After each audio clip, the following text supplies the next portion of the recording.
Well, let's shift our focus from these big issues of national and international import to a more local story, something that happens up in New Hampshire. Back in 1769, a fellow named Eleazar Wheelock had been given charter to start a college for Indians somewhere on the Connecticut River.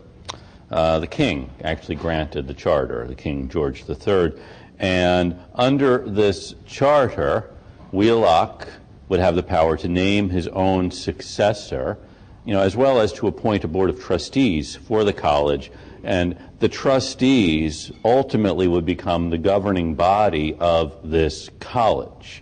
And Wheelock could name his successor. Subsequently, the choice of successor would devolve upon the trustees. You probably know that trustees are the governing body of any institution like a college. Okay. And he named the college after the British Secretary of State for American Affairs, Lord Dartmouth. And in 1779, Wheelock designated his son, whose name was John, to be president of the college. Now, John Wheelock, at the time, was 25 years old. And, you can think, well, the college for Indians didn't really work out. Indians still can go to Dartmouth for free, but mainly it was a college for, young men from New England, white men from New England. And Wheelock wasn't that much older than they were. And so he needed to show his authority by doing things that may strike us as silly. If you've never been in a position where you have to show someone just slightly younger than you are that you actually are in charge. For example, students in his presence would have to stand. They could not sit down while they were in the presence of the president, John Wheelock. They also would have to remove their hats, which I used to think wasn't such a big deal until, now I teach college and I see kids wearing their hats in class all the time. And maybe I should insist that they remove their hats, but then I know what happened to John Wheelock. He was pretty much running the show, but some people think he's kind of a martinet, too domineering, kind of silly, and this kind of stuff, it can be silly if you can't carry it off properly. And gradually, new trustees join the board of trustees. The old alliance to Eleazar Wheelock and to John Wheelock fades, and the trustees begin to think, this guy is really a crackpot. This is after about 40 years of John Wheelock running the school. He becomes president in 1779, and in 1815, that is 36 years later, he's no longer young John Wheelock. Now he is 60-year-old John Wheelock, who is just as obnoxious and domineering, if not more so. I mean, you start developing these habits when you're young, you'll never lose them, and they decide it's time to replace him with someone else. So they do. In 1815, they vote to remove John Wheelock as president of Dartmouth. John Wheelock isn't someone to take something like this lightly. He immediately goes to Concord, the state capital, because he wants to get the legislature to give him his college back. He also wants the legislature to rein in this board of trustees. First, he goes to an alumnus named Daniel Webster, hoping that Webster will represent him and help him get control of the college back. Webster, a former student, an alumnus of Dartmouth, look what the trustees are doing, and Webster later, switches sides. But meanwhile, John Wheelock goes to the legislature to drum up political support for what he is doing. After all, who gave the charter in the first place? The king, George III. And in what regard is George III held in America in 1815? He's still King of England. He is, suffering from, he just had a mental problem. He's insane, by this period. The real power is in the hands of his son. But George III, we kicked him out of here. And now you have these trustees. operating under this charter given by George III, and they have taken control of the college away from me. And what Wheelock proposes is the legislature now take control of the college, and the legislature promises, yes, when we get control of the college, you will be in again. So the New Hampshire legislature votes to take the college away from the trustees, turn Dartmouth into the state university. New Hampshire does not have a state university. Perfect. We already have a college. We'll make it a university, and then we'll be in business. And they say, okay, they don't actually put Wheelock, well, they do put Wheelock in charge. They call it Dartmouth University.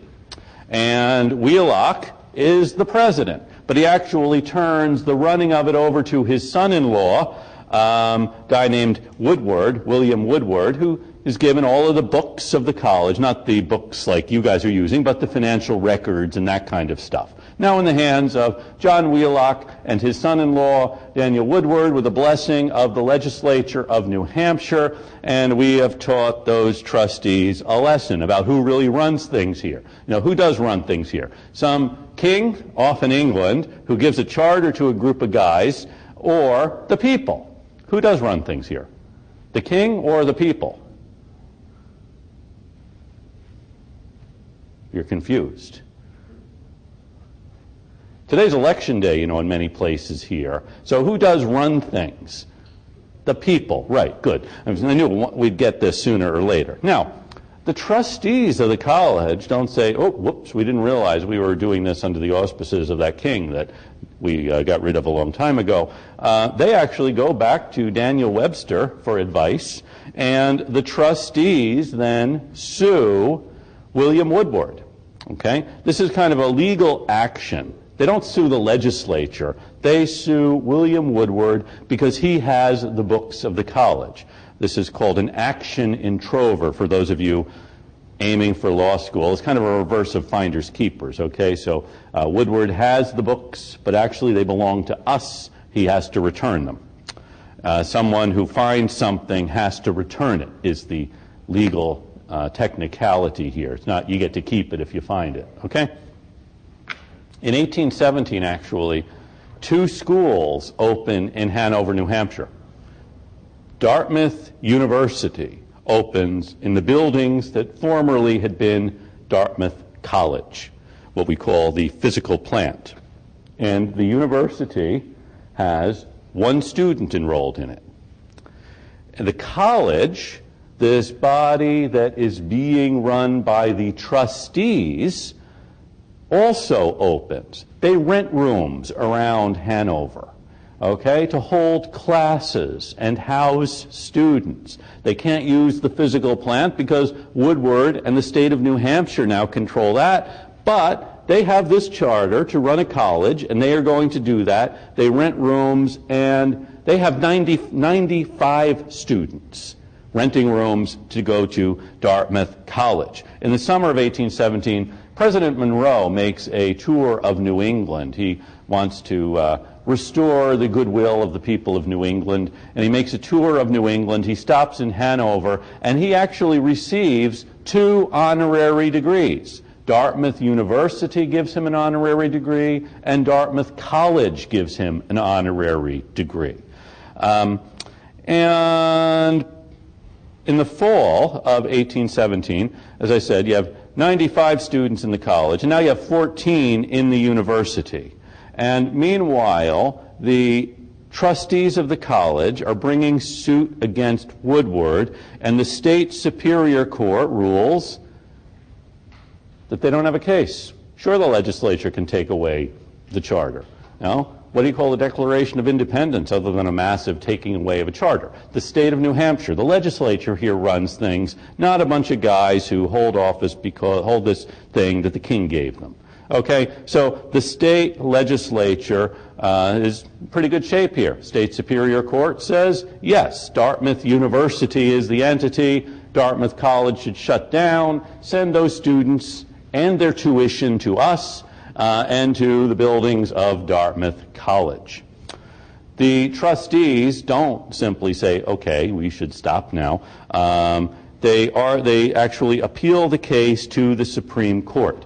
Now, old friend alumnus Daniel Webster is still handling the case. The trustees actually have to borrow money to pay him. And he doesn't do this out of the goodness of his heart. As you may know, arguing a case before the Supreme Court then as now would be an expensive undertaking. In 1818, the case comes to the Supreme Court of the United States. And Daniel Webster argues the case for Dartmouth College, for the trustees of Dartmouth College. William Pinckney of Maryland, who will also be Attorney General of the United States, argues the case for the university. And it's a pretty clear-cut case. That is, you have the college and the charter versus the state legislature. You have, anyone know any college trustees, by the way? You do know some? Any characterization of them? Pretty nice guys? People, I don't want to pry into, reasonable human beings, you would say. You're fortunate. We live in a society where the majority rules, right? You have a legislature saying, we want to run a college, we want to run a university, and you have these trustees who say, no, we run the university. And you can see great potential here for the power of the people to manifest itself. Webster argues, it's quite, well, you wouldn't be surprised, having read the case of Fletcher versus Peck, although this one is a lot more clear, how the court will rule. But Webster's argument is quite straightforward. A grant of corporate power, such as this charter, is as much a contract as a grant of land.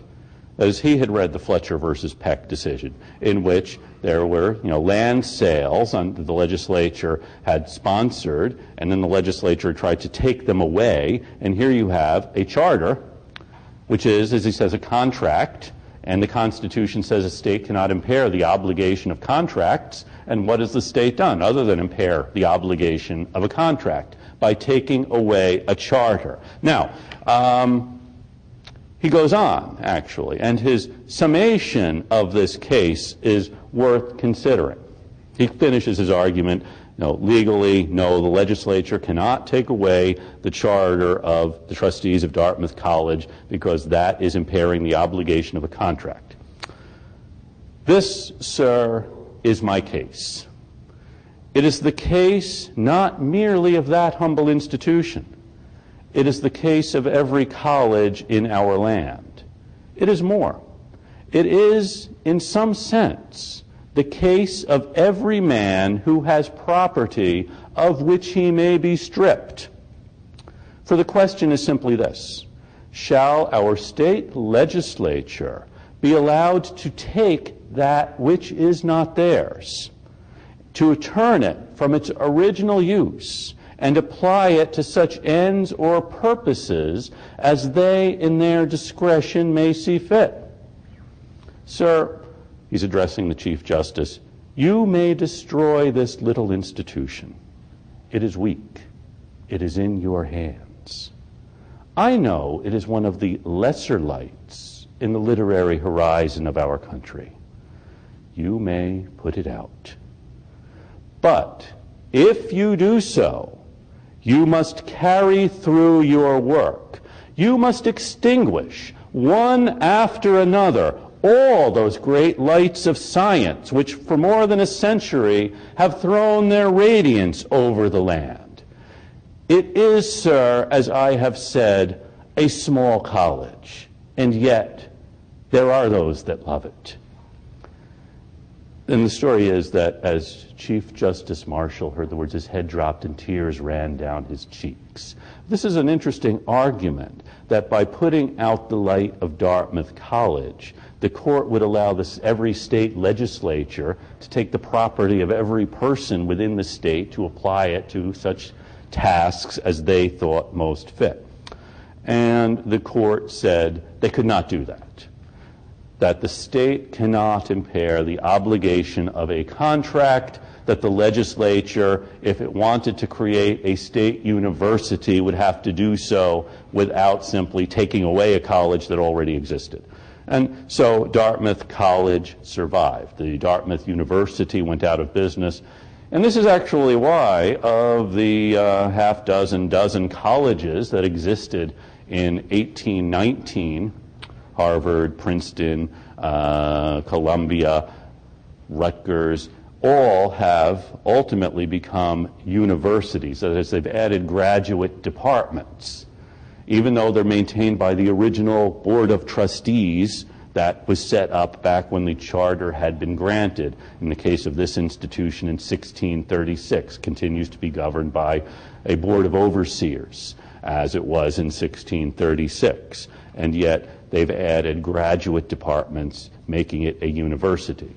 Dartmouth has added graduate departments, medical school, law school, but Dartmouth remains a college because in 1817 the state tried to make them a university and they resisted. So they always will be a college, and I hope there always will be those who love it. Now, any questions on this? Yes? You said Daniel Webster switched sides. Did he actually switch sides or just be approached by one side? Yeah, Webster was approached by Wheelock. He listened to him. He was sympathetic. Wheelock left thinking he had hired Webster, but actually he had not. I don't think any contract had been signed, no cash had changed hands, and when the trustees came to Webster, he took their case. Not that he would not have been more sympathetic to their case anyway. So thank you for helping to clarify that. Any other questions on this? Okay. Now, the same year, this is 1819, the court heard a challenge to another institution, that is this Bank of the United States that Congress had chartered in 1816. And here's what happened in this particular case. In Maryland, the legislature maintained, no matter what Congress says, the president says, we still think the bank is an unconstitutional intrusion. That is, states can charter banks, the federal government can't charter a bank, and if a bank is operating in Maryland, it has to pay taxes to the state of Maryland. And actually quite extravagant taxes. If it's not a bank chartered in Maryland, the tax is going to be quite onerous. On any notes the bank issues, they'll be taxed at something approaching 100% because they don't want alien banks operating in Maryland. Okay? And the cashier of the bank, a fellow named William McCullough, refuses to pay the tax. And the state of Maryland has him arrested. Okay, so you have McCullough arrested by the state of Maryland. Naturally, he appeals his arrest and conviction, and the case gets to the Supreme Court, the case of McCullough versus the state of Maryland. I should point out, back in the 1790s, the Constitution had been amended so that a state could not be sued without its consent. In this case, the action had been begun by the state, so the appeal then is McCullough versus Maryland. Okay? So it's not that he suddenly sues the state of Maryland. Now, this is Luther Martin's last great case that he argues before the Supreme Court. You may remember Martin as the anti-federalist of 1787-88, Maryland lawyer, had said that the nationalists in the convention had really pushed this thing through. He had been a great anti-federalist then. 1790s, he became a very strong federalist, a staunch supporter of the Washington administration, and during the Jefferson administration, he had defended both Samuel Chase in his impeachment trial and Aaron Burr in his treason trial. Also, in Fletcher versus Peck, he had argued Georgia's side that a state can rescind a grant of land. So you can see in his whole life trajectory here, and incidentally, at the time of this case, he is living in New York with Aaron Burr, in the household of Aaron Burr.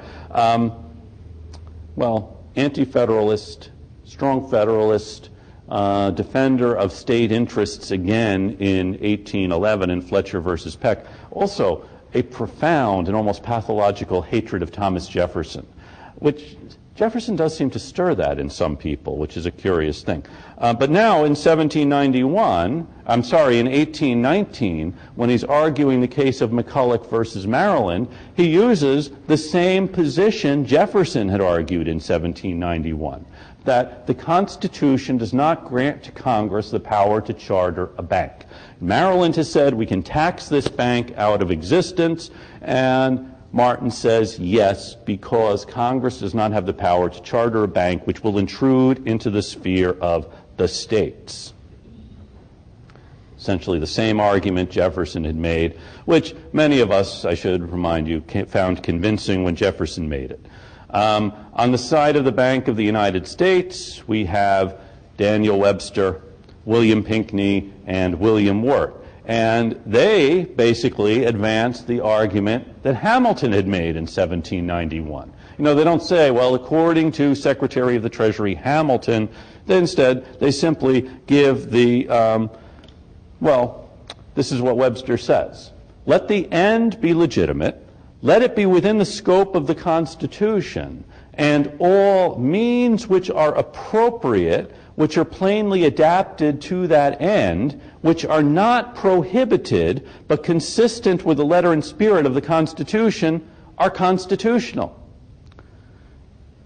You probably remember the way Hamilton had put it 20 years earlier, or 30 years earlier. If the end be clearly comprehended within any of the specified powers, if the measure have an obvious relation to that end, and is not forbidden by any particular provision of the Constitution, it may safely be deemed to come within the compass of national authority. So the end is within the Constitution. These means are reasonable, are consistent with that end, and are not specifically prohibited. That makes them constitutional. Okay? It's an interesting argument. By the way, what do you make of Madison's argument in 1816 that we had a bank for 20 years, people seem to accept it, therefore it should be constitutional? Yeah, you're as queasy about it as I am, I think. Anyone else think, well, that's a reasonable thing? The people might know better than I do. What about this argument now that he's saying, okay, you have an end, you know, taxes should be uniform throughout the country, Congress can maintain a currency, the government can borrow money. Here is something that will facilitate that. It doesn't say you can't do this. Does this mean you can do it?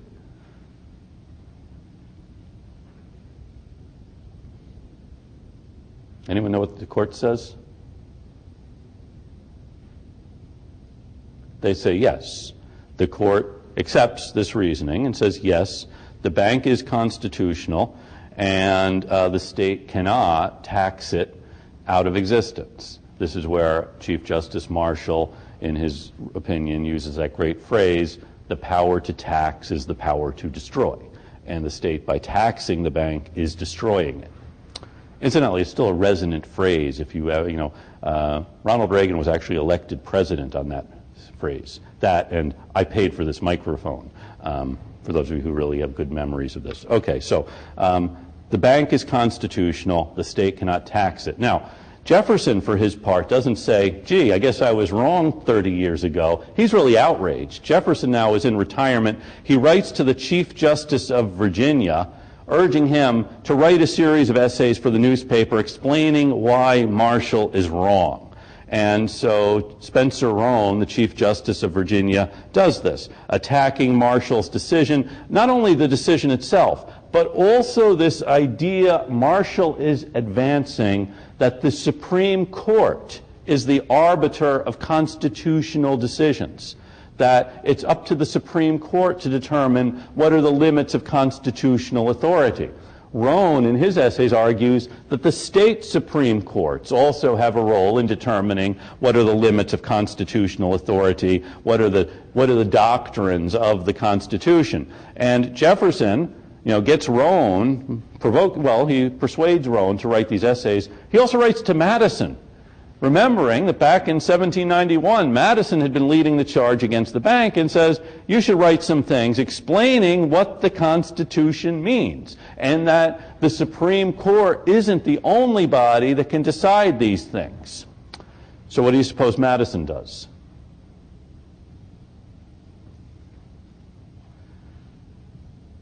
He does not write essays for the press attacking the Supreme Court or saying that the Supreme Court is not the final voice of these things.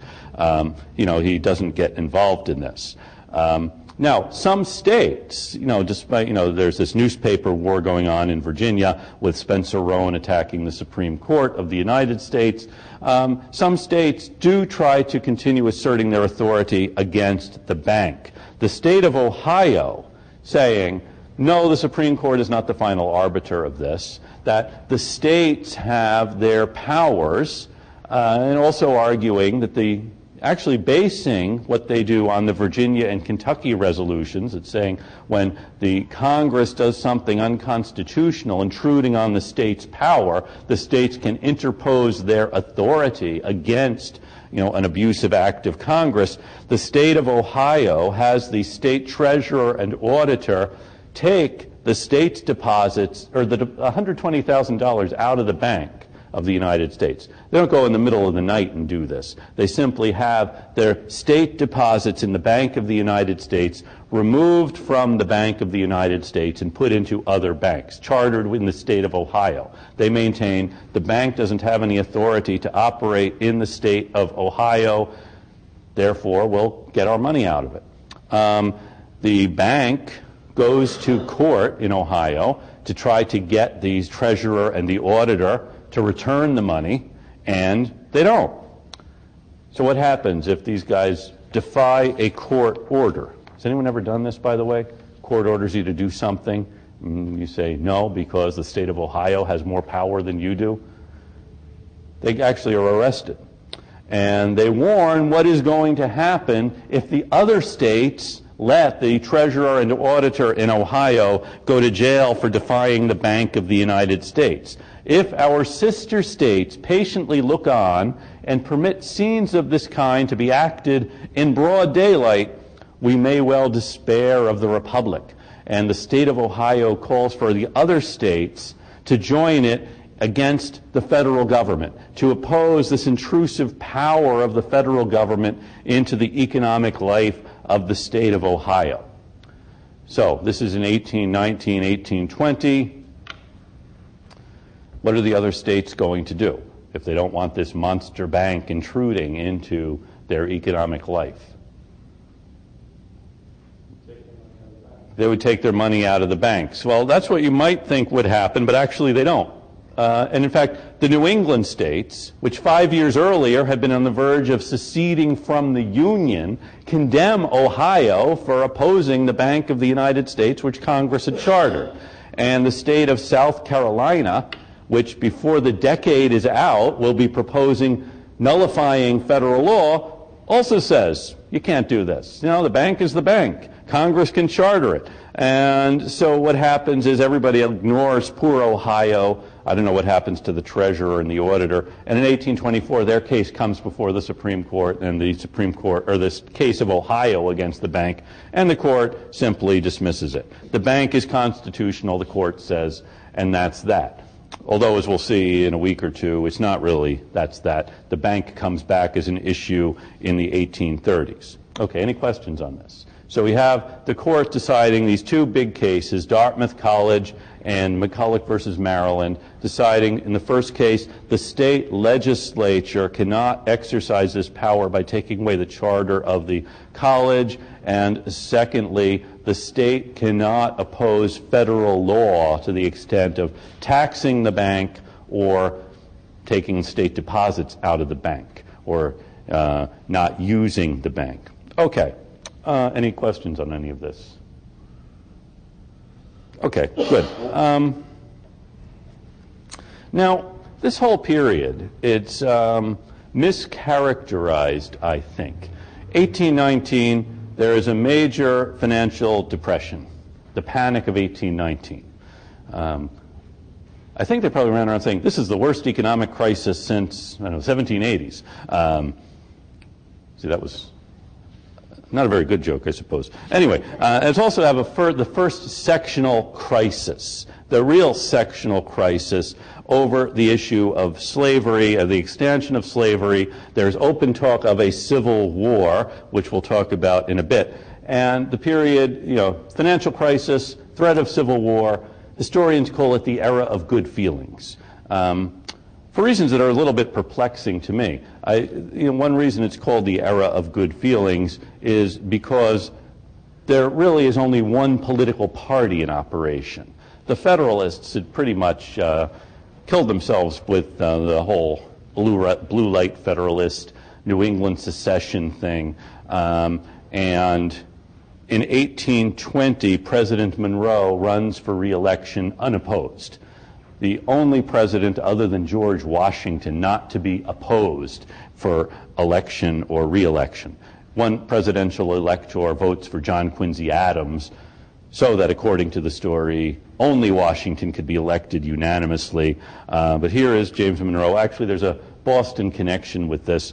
When Monroe visited New England, he came to Boston and he went to a party at the home of Harrison Gray Otis, who later becomes a mayor of Boston, and Otis was a Federalist, staunch Federalist, been one of the promoters of the Hartford Convention, hosts a party for President Monroe, for all of the other Beacon Hill Federalists, and everyone has such a good time that, political differences are put aside, and we call it the era of good feeling.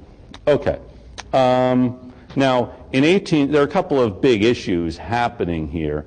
One thing that also happens during the Monroe administration, and just so you'll be a little bit relieved, we've talked extensively about the Washington administration, the Adams administration, Jefferson administration, Madison administration. We're not going to have the same level of detail about every subsequent presidential administration. In fact, between 1837 and 1861, I think it's safe to say we could talk about the whole history of the country without mentioning who is president. In fact, there are most periods in the country's history you can do that. Similarly, between 1865 and 1901. Maybe I should just map out a chart of when the presidents are significant and when they're not. And that would be kind of a fun exercise. Periodically, I get those surveys to rate the presidents. Periodically you may see every year or so the historians rate the presidents, and some of the things they want you to rate them on are pretty crazy. Like, was he able to carry out his agenda? And that's supposed to be a good thing. Well, what if you think his agenda was terrible? Like James K. Polk. Yeah, he carried out his agenda. He brought on a civil war. So should we say he's great because he carried out his agenda? Would have been better had he been less effective. Anyway, I digress. Anyone here really like James K. Polk, by the way? I said we're not going to talk about who was president between 1837 and 1861, and now Ignacio has me gassing on about Polk, so I apologize. And then last year, so I got a survey to rate the first ladies. Okay, Lucretia Tyler might have been really nice, but I have no idea what she did or why she is better than, say, Lucy Hayes. I don't know. Anyone have a favorite first lady? I don't know. Okay.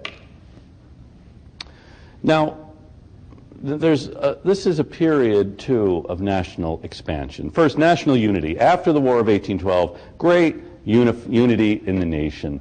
Also, great commercial enterprise. Henry Adams, in his History of the United States during the administration of James Madison, says that after 1815, Americans talked more about the price of cotton and less about the rights of man, which is nice shorthand, perhaps a little overly cynical about what does happen. Okay, 1817, Andrew Jackson, whom you may recall as the general in charge of the Southern armies,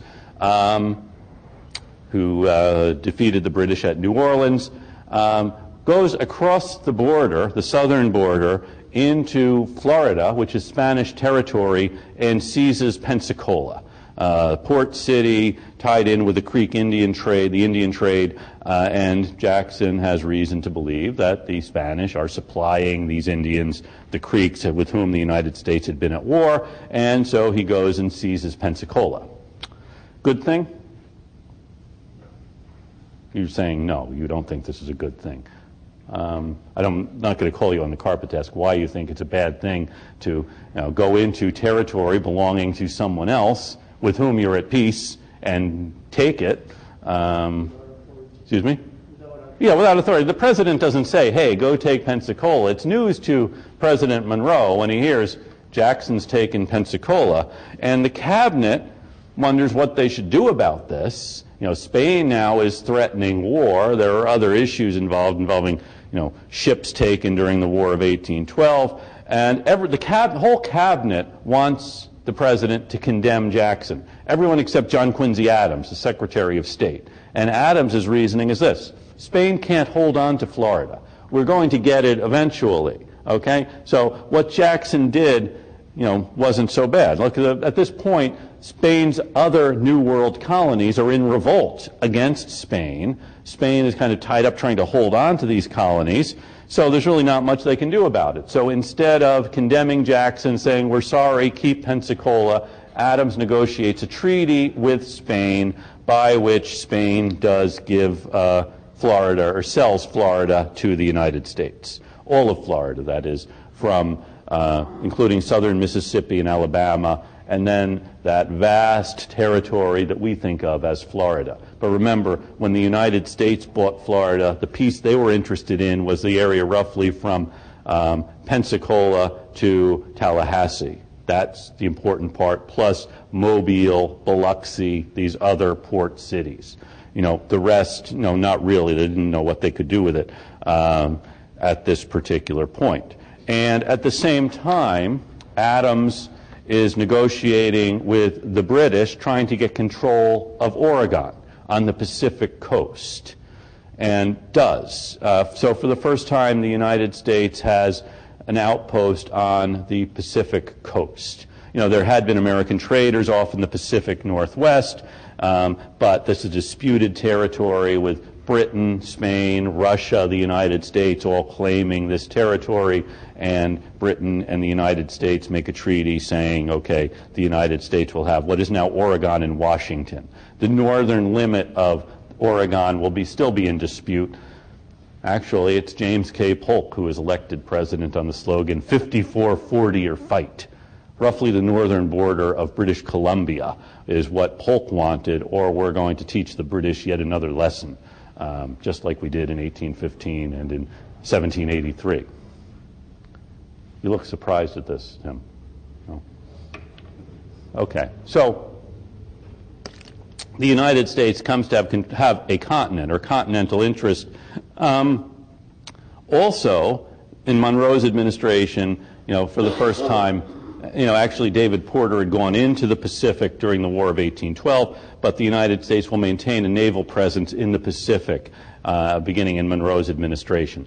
And during this time, with Spain's colonies in rebellion, and really under the guidance of John Quincy Adams, the administration pronounces a new policy for the United States that the United States will not tolerate any European colonization in the New World, any new European colonization in the New World. We're not going to make you give up your colonies here, but the fact that the countries of South America and Central America are in rebellion does not give France or anyone else a license to go and try to colonize them. Because Spain can't hold on to them, that doesn't mean you can.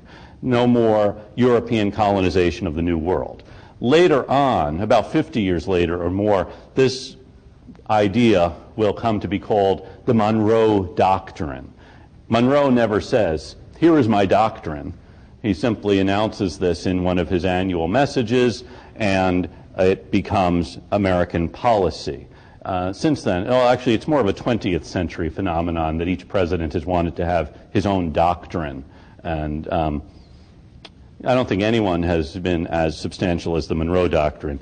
I don't know, maybe Truman's, which was during the Cold War. Anyone think of a favorite presidential doctrine? See, Monroe's is the important one, although he never goes around saying, here's my doctrine. So, stay out of the New World. Okay, so the United States is becoming a power in the hemisphere with the collapse of Spain's empire and England's real interest now being much more in India and Asia and Africa than in the New World. And one consequence of closing off of expansion. And actually, the French do try. In Mexico, when Spain loses Mexico, the French do try to set up Maximilian as the emperor of Mexico, and so on. Doesn't really come to a good end. Anyway, is the European colonization of Africa and of Asia instead of America after this. Okay. Now, there's this other thing happening, as you could have anticipated from the Hartford Convention's demands about new states being admitted into the Union, that the New Englanders are a little sensitive about this. In February of 1819, the Missouri Territory, which is on the, roughly St. Louis on the Mississippi, where the Missouri River flows into the Mississippi, and other parts along the Mississippi and along the Missouri River. This territory, there are about 60,000 people in it, and people in Missouri are trying to organize into a state. It's a territory. Congress had given them the authority to form a territorial government, which they had. In February of 1819, this territorial government is in the process of becoming a state.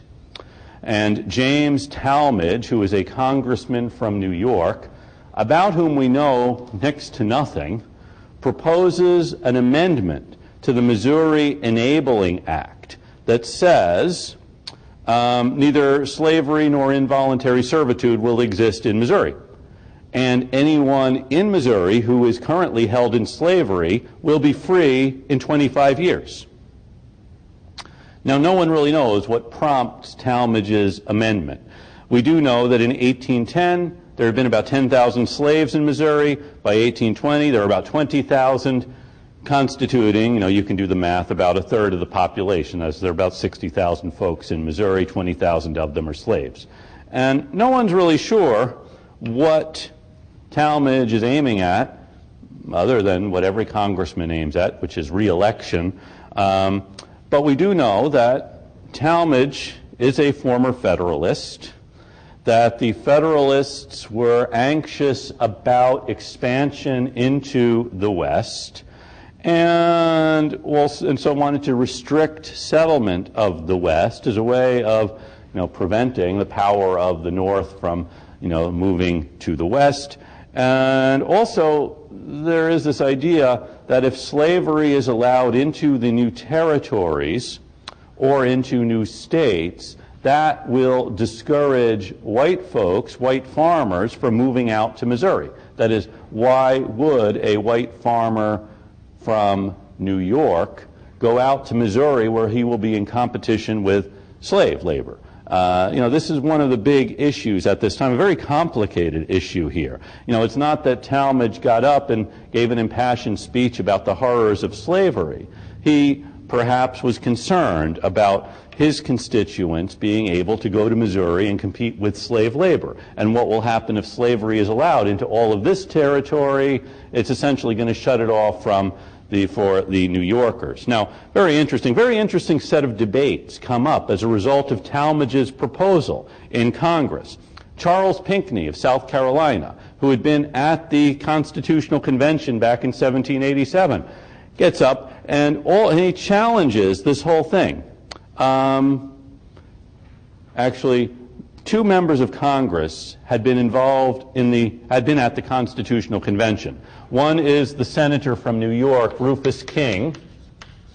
You may remember King had been a Massachusetts delegate to the Constitutional Convention. And King says, we want to keep the West for, white farmers. We don't want to open it up to slavery, because that will keep white farmers out of the West. Pinckney says, that's a terrible thing to say. Black people fought next to us during the War for Independence. Now you're saying they can't move into Missouri. And it's ironic. You'd think Pinckney was, you'd think he's campaigning with Al Sharpton saying black people should be able to go to Missouri. Of course, he wants them to go to Missouri as slaves. It's a very strange debate, saying they shouldn't be restricted. So it's very interesting. The folks who want to restrict slavery are using really racist arguments, and those who want to allow slavery in are saying, well, let black people move to Missouri. What's wrong with you? So that's one of the big issues here. The other is, what power does Congress have to restrict the states? Does it have power to restrict whom a state can allow in or not allow in? Can Congress say, okay, Missouri can't allow any slaves in? It's not a state yet. Well, it's not a state, it's a territory. So certainly, while it's a territory, because Congress had said all of this territory north of the Ohio River, no slavery. Even if people in the territory say they want slaves, they can't. And now this territory they haven't said anything about, so people in this territory have slaves, and now Congress is saying you can't have slaves. That's the constitutional issue here. The other one I just gave you is really the political issue. Why not let slaves in or not let slaves in? This is the constitutional issue. Can Congress make rules for the states? I think we can agree, yes, Congress can make rules for the territories, since Congress has set up the Missouri government. It had set up the government for the Louisiana territory, for this territory. Now, these territories are all becoming states. The Congress hadn't said anything about who they can let in because they didn't have slaves. But now with Missouri, Congress is saying, or James Talmadge wants Congress to say, no slavery in Missouri. So the constitutional argument is, can Congress restrict slavery in a state? And one argument for this is, on one side or the other, you may recall the slave trade clause of the Constitution. It says the migration or importation of such persons as the states may want to admit. So the states are able to admit or not admit certain persons. In this case, Congress had said they can't admit any such persons after 1808. Okay? They're talking really about slaves from other countries, but wouldn't that fit here? That after 1808, Congress can say, hey, you can't admit any slaves into this state.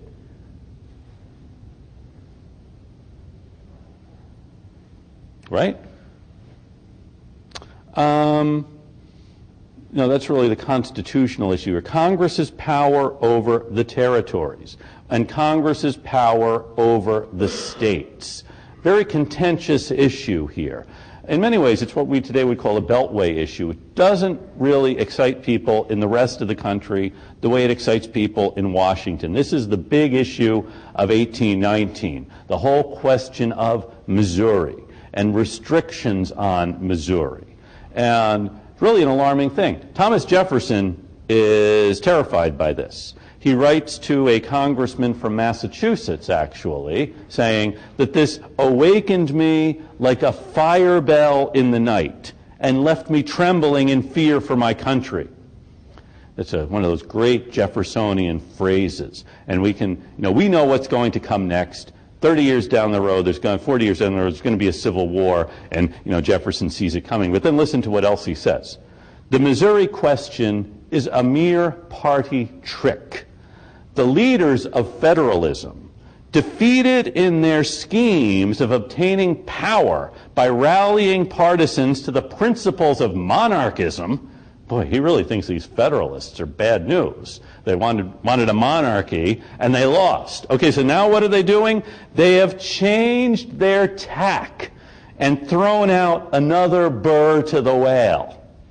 They are taking advantage of the virtuous feelings of the people to effect a division of parties by a geographical line. So Federalists like Rufus King and James Talmadge are saying, hey, all of these states that don't have slavery, we don't want any more states with slavery, okay? And we want to keep slavery out of this area. And this is now their way of holding on to power. Jefferson has a great political mind, political in the sense of someone who knows how to play politics. And this is what he sees happening here. Not that Rufus King is an abolitionist and slavery really is a bad thing, which in fact Jefferson knows it to be, but that he's doing this for purely political reasons. And any thoughts on this? Are you as alarmed as Jefferson? I mean, we should be, because he sees this whole thing is going to come crashing down. And I love that phrase, another burr to the whale. And I'm sure Jefferson regretted not living long enough to read Moby Dick. Where you have the whiteness of the whale, one whole chapter on that. Okay, Madison writes, the tendency of what has passed and is passing fills me with no slight anxiety. This is great. Jefferson has a fire bell in the night, leaves me trembling in fear for my country, and Madison, this fills me with no slight anxiety. Madison, Henry Adams said he had a great sense of humor, which he carefully disguised in all of his writing. There's actually a great phrase of Madison's in retirement. He would periodically spend long periods in Washington. His Dolly was quite vivacious, like Dolly actually lives, after he dies, she spends all of her time in Washington, and she becomes this Washington hostess. But there's one story about Madison, as an elderly man, is lying on his couch, and a visitor comes, and Madison says, he says, please pull up a chair near me. I apologize for not getting up, but I do find that I talk better when I lie. See, it takes a minute. Okay. Now, Madison, it fills me with no slight anxiety. Parties, under some denomination or other, must always be expected in a government as free as ours. When the individuals belonging to them are intermingled in every part of the whole country, they strengthen the Union as a whole, while they divide every part. Should a state of parties arise, founded on geographical boundaries and other physical and permanent distinctions which happen to coincide with them, what is to control those great repulsive masses from awful shocks against each other? Okay, so, right now, there is slavery in Connecticut and in New Jersey and New York, Rhode Island, and there's an interest in some of the New England states in maintaining the institution of slavery. And then there is also this interest, some of the southern states, a recognition that slavery is a bad thing. But what's going to happen if the country divides over, first, this economic system, the institution of slavery, not an institution of slavery, and then also over this moral idea that slavery is right or wrong? He sees you are going to have a civil war over this issue. As long as the whole country, there are people in every part of the country who share this, you're safe. And this is going to be very bad news if we create a system of parties based on geography, that people here believe one thing, people here believe something else. Now, the House of Representatives adopted Talmadge's amendment, saying no slavery in Missouri. The Senate rejected it. The Senate wouldn't have any. The Senate said, no, we cannot put restrictions on what the states do. So Congress expired in 1819 without passing the Missouri bill, which had consumed most of its time. The House passed it, the Senate did not. Now, in the next session of Congress, that is in 1820, they work out a compromise. Missouri was allowed to enter the Union with slavery. Okay, that's one part of the compromise. Now, at the same time, the District of Maine, very fast-growing part of Massachusetts, was admitted to the Union also as a free state. Now, let's back up a minute and mention why this is happening. Maine's fast-growing, okay? And Maine is very heavily Republican. The Federalists remaining in Massachusetts are in this part, Salem, Boston, so on.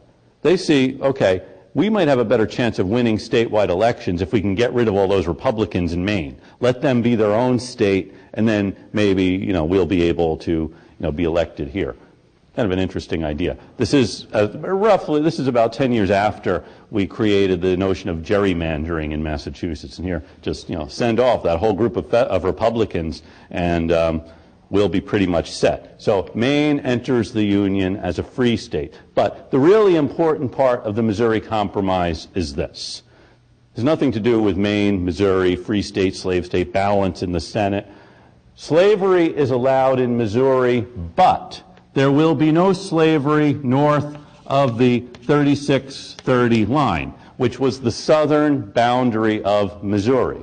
And if you look at a map, you'll see the Louisiana Territory and now the Oregon Territory on the Pacific.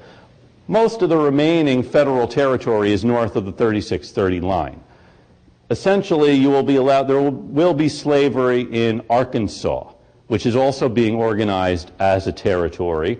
And there's a debate about whether or not there should be slavery in Arkansas. But the rest of the territory, they've said, is going to be free. We're not going to have slavery in any of the remaining federal territories. They don't explicitly say that, but the effect of this is the 3630 line means no more slavery north of that line. And that's most of the remaining federal territory. So that's really the important thing here. Okay, so that's Missouri 1. First part of the whole Missouri Compromise, which takes about a year to work out. You know, sometimes you say, okay, Missouri Compromise, 1820, you imagine they worked this out in about a day or so.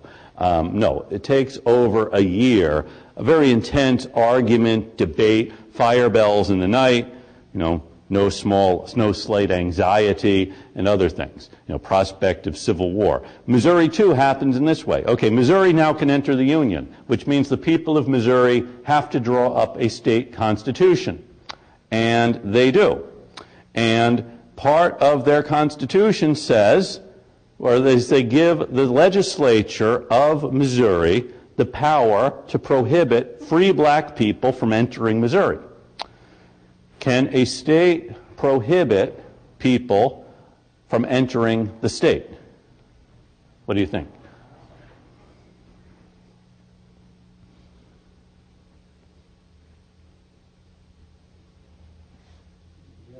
You would say yes, perhaps. Yeah, they can. I mean, it could bar paupers from entering the state, perhaps. But here is the issue.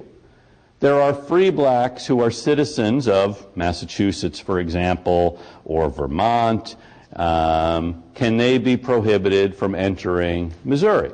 Can the citizens of one state be told they can't enter another? This sets off as divisive as a debate as you had had previously. And I don't want to say, boy, Massachusetts, this land of equal opportunity. In Massachusetts, blacks and whites were not allowed to marry. In Vermont and New Hampshire, blacks were not allowed to serve in the militia. Now, in all of these states, in fact, in any state where a black person met the property qualifications, he could vote. In New Jersey, actually, women who met the property qualifications also could vote. That is, states at this time had set property ownership as a bar for, as a condition for voting. So blacks could vote in Indiana and in North Carolina, free blacks, but they could not testify in court against whites. So states all had restrictions of one kind or another against people of color, free people of color. Okay?